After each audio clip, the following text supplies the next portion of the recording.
utshwala kuhlala umuntu ogadile khona uphelele ugesi manje ufuna ngithini mina ufuna ngithi hayi akangeni imali ngoba asikakaholi kodwa isizongena bengakangeni because ngilinda ukuthi kube khona indoda enginika imali before mina ngibe nemali. Hayi ngeke lento yokusebenza start to deal with it and yeke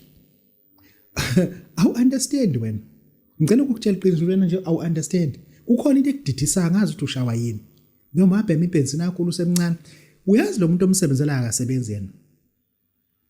njengoba uhleli lapha eguardroom manje iboss yakhe ayisebenzi kodwa uthi ngaphila kanjani ngasebenzi iboss yakhe iphila kanjani ngoba ayisebenzi yonaka ayisebenzi yona.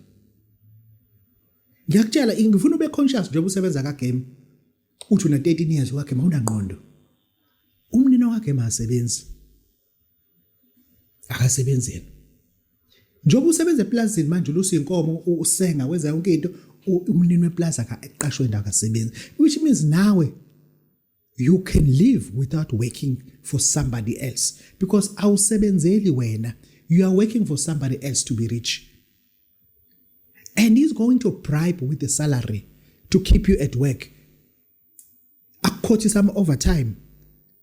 uthi ngifila ama overtime lenzi ukwenza isiphuphuko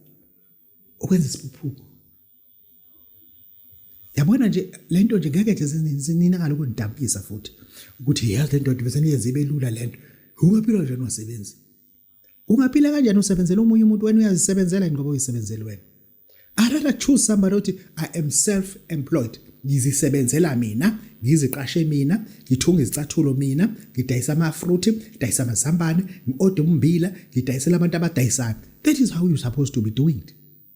Self-employed ziqashe wena ngoba lezi zinto lezi thina ngeke sikuyeke ukukutshela